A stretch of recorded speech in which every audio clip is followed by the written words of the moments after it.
Greetings! It's Monday, January the 29th, 2024. Welcome to the Daily Article Podcast. I'm Chris Elkins with the Denison Forum, narrating today's article written by Dr. Jim Denison.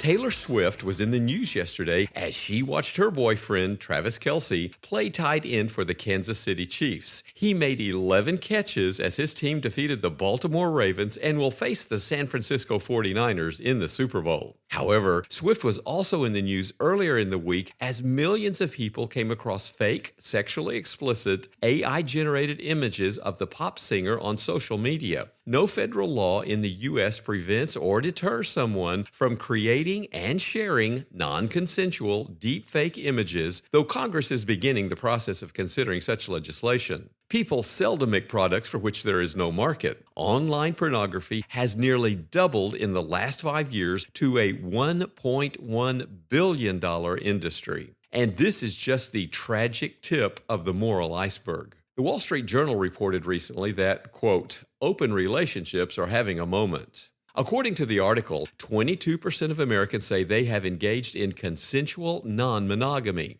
This sin is being normalized as we speak. The book More, a memoir of open marriage, is generating headlines and reviews across popular culture. Time published an article by the book's author titled, Why I Love My Open Marriage. The New York Times published a recent article in which the author claims, I have no moral objection to infidelity. For me, sex is just sex. New York Magazine published a cover story titled Polyamory, a practical guide for the curious couple. The New Yorker published a recent article asking, how did polyamory become so popular? All of this, despite research clearly showing that sexual monogamy is best for us. The National Survey of Family Growth found that women with 10 or more sexual partners before marrying were the most likely to divorce. Those with 0 to 1 were the least likely to divorce. In another study, couples who were sexually inexperienced prior to marriage and have had only sex with their spouses were the most likely to report a very satisfied level of overall marital satisfaction. Research shows that normative monogamy increases savings, child investment, and economic productivity, and reduces intra-household conflict, leading to lower rates of child neglect, abuse, accidental death, and homicide.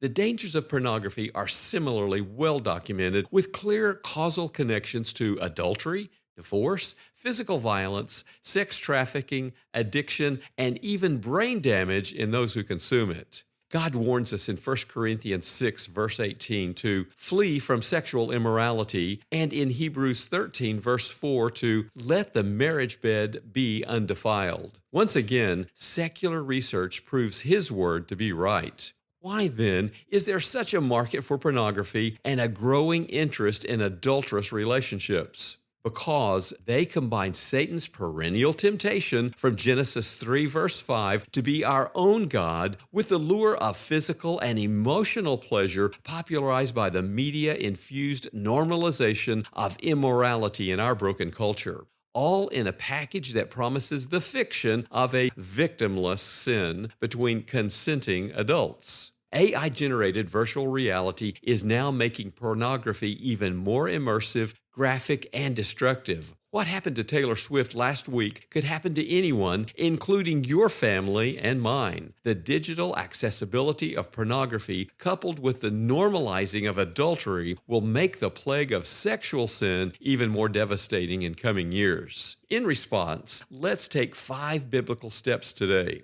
1. From 1 Thessalonians 4, verses 3 through 5, identify sex outside of monogamous marriage for the sin it is. 2. From James 1, verses 13 through 15, refuse the prideful temptation to believe it cannot tempt us. 3. Recognize it when it strikes and take it immediately to God, asking Him for the strength to resist, as taught in 1 Corinthians 10, verse 13. 4. If we fall to temptation, from 1 John 1, verse 9, confess our sin immediately to God, claiming His forgiveness and grace. And 5. As inferred in Matthew 5, verse 16, encourage everyone we influence to take these steps with us. Today's discussion is crucial not just for our souls, but for our society. British historian Arnold Toynbee researched 21 different civilizations before writing his 12-volume A Study of History. In it, he concluded that, quote, civilizations die from suicide, not by murder, end quote. They suffer a quote-unquote schism of the soul when people believe they are no longer bound by the moral law and stop resisting forces that threaten their world. Founding Father Samuel Adams was right. Religion and good morals are the only solid foundation of public liberty and happiness. Will they be your solid foundation today? We're grateful for our podcast listeners. If you find the Daily Article podcast helps you better understand today's news and cultural issues and then respond biblically, please rate and review the Daily Article podcast on the platform from which you subscribe. That helps people find and follow the Daily Article podcast.